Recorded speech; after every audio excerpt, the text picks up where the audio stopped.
महासरस्वती जगदंबा भवानीचे 3 रूप आपल्याला या ठिकाणी दर्शनाकरता आलेले असं वाटतं. वरूनच देव खाली आले का नाही वाटतं ना. वरूनच देवी महाकाली महालक्ष्मी आणि महासरस्वती विनावादिनी ही महासरस्वती एकदा तिन्ही देव्यांकरता टाळ्या वाजवा. आमचे विनोददारांनी अतिशय सुंदर पात्र बनवले आणि आज आपली शिवमहापुराण कथा या ठिकाणी आवरायची आहे. वाटलं होतं अजून कथा करूया पण वेळ पुढं आपल्याला या ठिकाणी भान ठेवू नये आणि आपण ज्यांची या ठिकाणी आतुरतेने वाट पाहत होतो आपल्या सर्वांचे प्रेरणास्थान आदरणीय परमपूज्य म्हणून श्री सिद्ध गणेश मंदिर संस्थान शिवराई मठाधिपती आदरणीय स्वामीजींचं आगमन झालं. एकदम जोरदार टाळ्यांच्या गजरामध्ये स्वामींचे स्वागत या ठिकाणी करायचं आहे. स्वामींच्या चरणी ओम नमो नारायण. ही झालेली भोलेबाबांची कथा भोलेबाबाच्या चरणी या ठिकाणी समर्पित करण्याचा वेळ या ठिकाणी आलेला आहे. स्वामींचं पूजन या ठिकाणी श्री गुरु ढंगारे यांनी स्वामींचं पूजन करायचं. चला श्री गुरु चला श्री गुरु ढंगारे यांनी पुढे यायचं जोडीनं घेतला. त्यांच्या कुशल मार्गदर्शनाखाली हा कार्यक्रम चालू आहे. आपल्या सर्वांचे प्रेरणास्थान आदरणीय परमपूज्य बाबाजींकरता एकदा जोरदार टाळ्या वाजवायच्या आहे. बाबाजींचं कुशल मार्गदर्शन बाबाजींची पावन उपस्थिती पावन सन्निधी या ठिकाणी आपल्याला लाभलेली. आणि 7 दिवसापासून ज्यांनी अतिशय उत्कृष्ट साऊंड सिस्टीम दिली, मंडप व्यवस्था ज्यांनी दिली, आपल्या बाबांचे एकनिष्ठ सेवा करणारे, गोपालेश्वर महादेवाची सेवा करणारे आमचे भगवान दादा थोरात, भगवान भाऊ करता एकदा जोरदार टाळ्या वाजवायच्या आहे. चला आपल्याला कथेच्या समाप्तीकडे जायचं आहे. 7 दिवसापासून ज्यांनी गायनाची उत्कृष्ट अशी सिंत वाजवून साथ दिली, आमचे नंदू महाराज नंदकुमार शिहिरे, एकदा त्यांच्याकरता जोरदार टाळ्या वाजवायच्या आहे. पॅड वाजवण्याचं सहकार्य करणार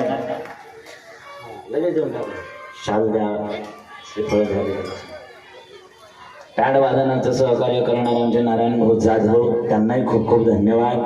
तबला वादक आमचे संभाजी महाराज डुकरे तिडीकर, त्यांनाही खूप खूप धन्यवाद. आणि ज्यांनी सुंदर या ठिकाणी झाकी बनवली, पात्र बनवली, आमचे विनायक दादा जाधव, त्यांनाही या ठिकाणी खूप खूप धन्यवाद. आता मी माईक आदरणीय स्वामीजींकडे या ठिकाणी देतो, आपल्याकडे मार्गदर्शन करतील आणि उद्याचा जो कार्यक्रम आहे त्याचंही मार्गदर्शन स्वामीजी.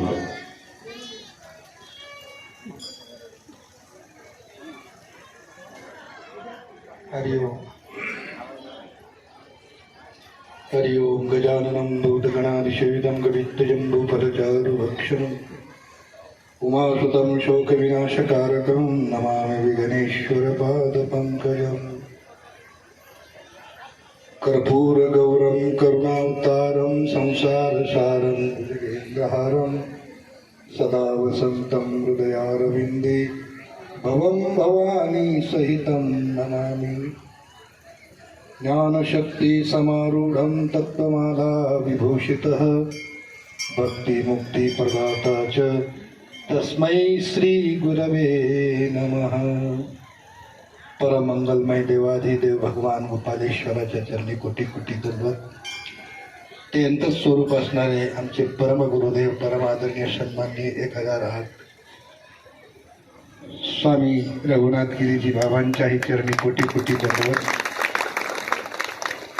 या ठिकाणी होत असणारी सुंदर अशी बालकृष्णाची शिवमहाराज भगवान भोले बाबांची शिवकथा, व्यासपीठालाही नमन. उपस्थित या ठिकाणी समस्त भक्त सज्जन भक्तिस्वरूप माता बंधू, तुम्हालाही सर्वांना अभिवादन.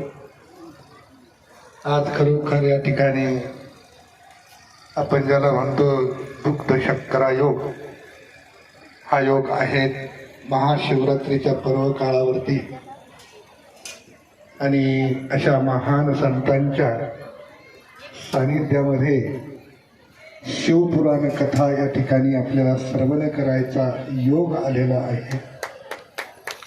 श्रवण कथा आपण या ठिकाणी केलेली आहे. शिवपुराण कथा, कथेमध्ये अनेक शिव कथेचे आपण प्रसंग श्रवण केले. भगवान शंकराच्या उपासनेने सर्व काही प्राप्त होते अशी ही अवघडदानी भगवान शंकर आहे, आपल्या सर्वांना माहीत आहे. फक्त उपासना आपली तशा पद्धतीची पाहिजे, आपलं मन समाधान पाहिजे, भावना पवित्र पाहिजे. सामग्री असो या नसो त्याच्याशी भगवान शंकराला काही घेणं देणं नाही आहे. मन पवित्र पाहिजे. एक भगवान शंकराचे तुम्हाला एक उदाहरण सांगतो. मन कसं आपलं पाहिजे आणि भगवान शंकर बाबा भोले बाबा आपल्याला कसं देतात. मागाल ते देणार, मागे सो लुटावे. जे काही मागण आपण तेही आपल्याला ते देणार आहे भोले बाबा. फक्त मनपूर्वक आणि मागण्याची सुद्धा आपली पात्रता पाहिजे. आपल्याला माहिती पाहिजे की काय मागितलं पाहिजे, कशाने आपलं भलं होईल, कशात आपलं हितचिंतक आहे हेही आपल्याला माहिती पाहिजे. आणि ते माहिती करण्यासाठी आपल्याला संतांच्या गुरूंच्या आशीर्वादामध्ये त्यांच्या साक्षीने कथा ऐकावं लागते, तेव्हा ते आपल्याला सर्व काही कळत असते. अन्यथा आपल्याला कारण हे मन आहे, मन फार विचित्र आहे आणि आपल्या मनाला समाधानी नाही. एक भक्त होते भगवान शंकराचे, अतिशय कृष्ण, घरामध्ये खायला जाणं नाही, काही नाही, काही नाही, पण भगवान शंकराची उपासना करायची. पूर्वीच्या काळामध्ये मोठा परिवार असायचा आणि घरामध्ये खायला नाही, परंतु बाबा विश्वनाथाची उपासना, बाबा भोलेनाथाची उपासना जरूर करायची. उपासना करता करता करता घरचे लेकरं बाळ रडायचे. त्यांची श्रीमती पत्नी असायची, ती बिचारी दुखी असायची आणि मग त्या पत्नीच्या आग्रहास्तव तुम्ही काही भोलेबाबाला काहीतरी मागा आपल्यासाठी म्हणून त्यांनी एका बाबासारख्या महापुरुषांना विचारलं की बाबा मी कसं अनुष्ठान करू सांगा. आणि महापुरुष सरळ राहतात. त्यांनी सांगितलं की तू अशा अशा प्रकारचे अशा अशा पद्धतीचं अनुष्ठान कर, भगवान शंकर प्रसन्न होतील आणि जे पाहिजे तुला ते तू मागून घे. उपाय सांगितला. संत महात्मा फक्त रस्ता दाखवत असतात, उपाय सांगत असतात. पुढे जायचं असतं, आपल्याला करायचं असतं, आपण ठरवायचं असतं आपण काय घ्यायचं, काय द्यायचं, काय नाही करायचं.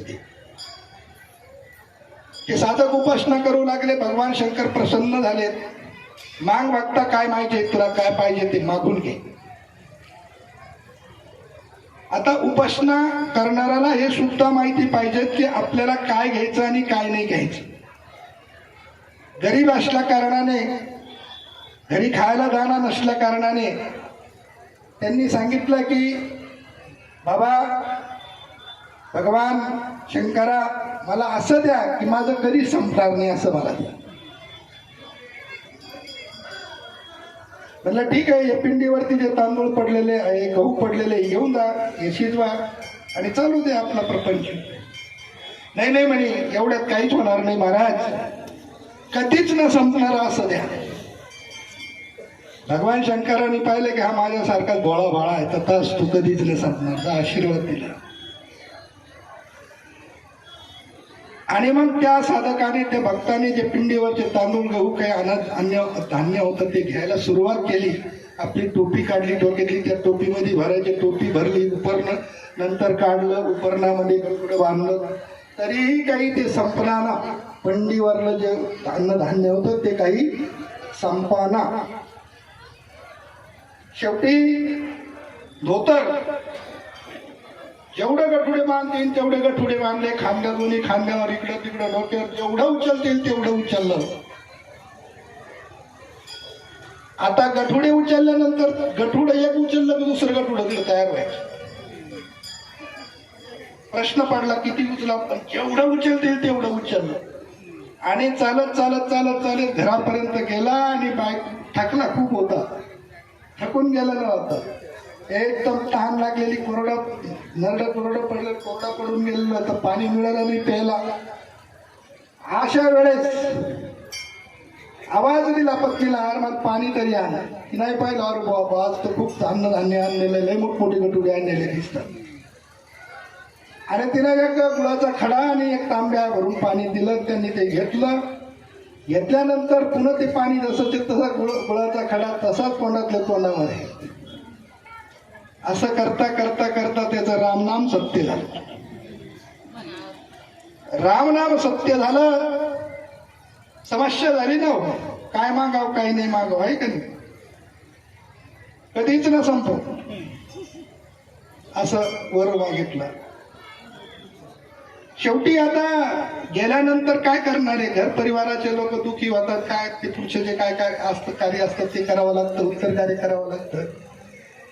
प्रेत बांधलं, प्रेत उचललं, गेलं, त्या सरणावरती ठेवलं, घरी आले तर दुसरं तयार होतं.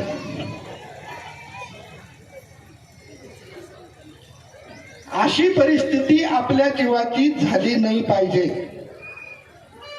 की कधीच न संपो. असा कधी आपण काय मागायचं ते आपल्याला कळत नाही. त्याच्याकरता सद्गुरूच्या सानिध्यामध्ये आपण गेलं पाहिजे आणि सद्गुरू जे आपल्याला सांगतील त्यांच्या वचनाचं पालन करून तरच आपण भगवंताला काहीतरी मागितलं पाहिजे. अन्यथा आपल्या मनाने कधीच न संपणारं तुम्हाला कळलं आता, आहे का नाही. असं सुंदर या ठिकाणी कथा झालेली आहे. बाबाजींच्या चरणी कोटी कोटी मी दंडवत करतो, प्रणाम करतो, कार्याला वंदन करतो, व्यासपीठालाही वंदन करतो आणि वाणीला विराम देतो. हरिओम तत्सत, हरिओम तत्सत. उद्याचा काय कार्यक्रम आहे? उद्याचं काल्याचं कीर्तन आहे ना. उद्याचं काल्याचं कीर्तन आहे 10 ते 11. काल्याचं कीर्तन 11 वाजता या ठिकाणी बाबांनी बरेचशे महात्म्यांना निमंत्रण केलेले आहे. बरेचसे संत महात्मे या ठिकाणी येतील, आम्ही बी येऊ. आणि बाबाजींचा बऱ्याच दिवसापासून मला एक असा आग्रह होता की मला आता मुक्त करा, मला होत नाही, इथे कोणीतरी एखादा माणूस द्या किंवा आता काय करायचं ते तुम्ही ठरवा. असं करता करता करता मी 10 वर्ष पुढे लोटले. शेवटी 10 वर्षापासून बाबा मागे लागलेले. म्हटलं पाहू बाबा, बघू बाबा, पाहू बाबा, कोणीतरी येईल. परंतु इथं काही कोणी आतापर्यंत टिकलं नाही आणि संस्थान व्यवस्थित चालावं त्यासाठी मी म्हटलं बाबा आता भाव मला म्हणायचे तुम्ही तुमच्या नावावर ही प्रॉपर्टी करून घ्या, ही जमीन करून घ्या, तुम्हाला कोणाला ज्याला ठेवायचं त्याला ठेवा, नाही असं ठेवायचं तर नका ठेवू, परंतु मला मोकळं करा. शेवटी यावेळेस मग निर्णय घेतला. बाबांनी सांगितलं की आता माझा भरोसा राहिलेला हे शरीर माझं आता असं झालेलं आहे, मला होत नाही, माझ्या पिढीचा भरोसा राहिला नाही. मग ठराव पास केला की आता ठीक आहे बाबा, आम्हाला दोघांनाही त्या ठिकाणी राहता येणार नाही, पण एक आधार म्हणून फक्त आता शेतानंदला आपण एक चद्दर विधी करून टाकू आणि बाबाजींचा उत्तराधिकारी म्हणून घोषित करून टाकू, असा निर्णय जो झाला. उद्या तो पट्टाभिषेक आहे. पट्टाभिषेक म्हणजे चादर विधी असती संन्याशामध्ये. एक चद्दर शतानंद वरती टाकतील बाबाजी, बाकीचे दुसरे महात्मे टाकतील, तुमच्यासारखे बी एक चादर शाल टाकू शकतात, त्याला चद्दर विधी म्हणतात. पट्ट म्हणते याला, हे वस्त्र म्हणजे पट्ट आहे, त्याला पट्टाभिषेक असं म्हटलं जात आहे. आणि तो कार्यक्रम उद्या संत महात्म्यांच्या तुमच्या सर्वांच्या या ठिकाणी उपस्थित असणारे या परिसरातील सर्वांच्या साक्षीला तो कार्यक्रम उद्या संपन्न होणार आहे. मी सांगाव तुम्हाला देवी द्यायचं.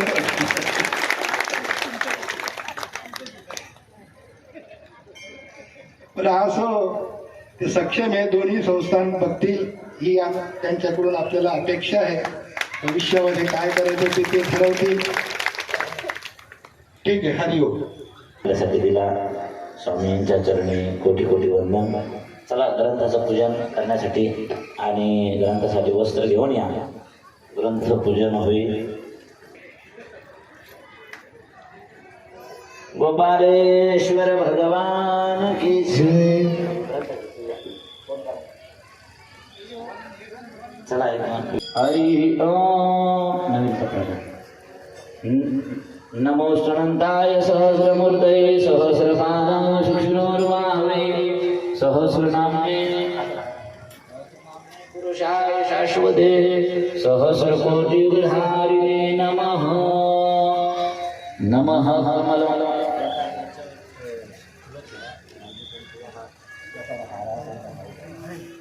भगवन्तो पुनः पुनः ईश्वरो गुरात्मेति मूर्तिभेद विभागिने व्योमव्याप्त देहाय दक्षिणामूर्तये नमः. आदरणीय सुरेश महाराज मार्गदर्शन करतील. रामकृष्ण हरी. ओम नमः शिवाय. पार्वती पते हर हर महादेव. आज या ठिकाणी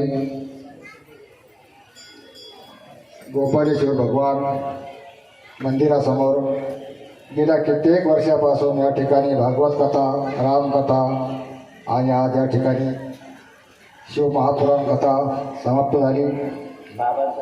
आदरणीय हरिभक्त पारायण बाबांचं पूजन करा. बाबांचं शतानंदजी महाराज यांच्या मुखातून आपण या ठिकाणी श्रीमद महापुराण कथा श्रवण केली, त्याबद्दल महाराजांना लाख लाख धन्यवाद. आणि दुसरी आनंदाची गोष्ट म्हणजे महाराज आता या ठिकाणी स्थायिक होणार आहे. आपल्याला कुठल्याच प्रकारची अडचण येणार नाही. कुठलाही कार्यक्रम असो कीर्तन असो, भागवत कथा असो अथवा शिव महापुराण कथा असो, महाराज केव्हाही या ठिकाणी तयार आहे. बरेच लांबून महाराजांना आपला धुंदरगाव नगरी असो, बाबुळगाव असो, या ठिकाणी लांबून महाराजांना यावं लागतं. परंतु आता आपल्याला काही अडचण नसल्यामुळे महाराज या ठिकाणी स्थायिक होणार आहे. तेव्हा महाराजांसाठी सर्वांनी जोरदार टाळी वाजवा. कुंडली कवर्ध हरी विठ्ठल श्री ज्ञानदेव तुकाराम पंढरीनाथ भगवान की जय. पार्वती पती हर हर महादेव. गोपाळेश्वर भगवान की जय.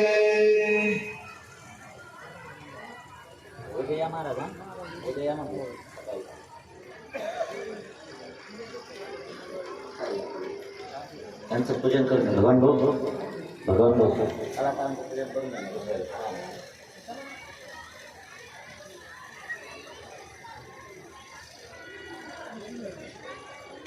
चला नंदू भाऊ यांचं पूजन करायचंय. तसंच ज्यांनी अतिशय उत्कृष्ट साऊंड सिस्टीम दिलेली आहे भगवान भाऊ थोरात,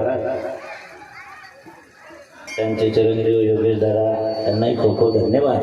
अतिशय सुंदर त्यांनी ऑपरेटिंग केली. योगेश दादाला धन्यवाद. भगवान भाऊ स्वामीजींकडून शाल श्रीफळ घ्यायचं आहे. भगवान भाऊ या कमी करतो. कायम बाबांच्या सेवेमध्ये या ठिकाणी राहणारे आमचे भगवान भाऊ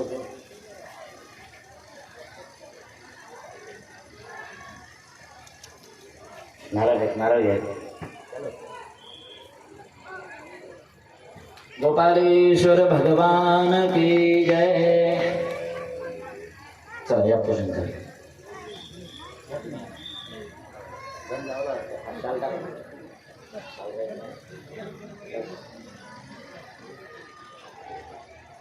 यांचं पूजन करून घ्यावे.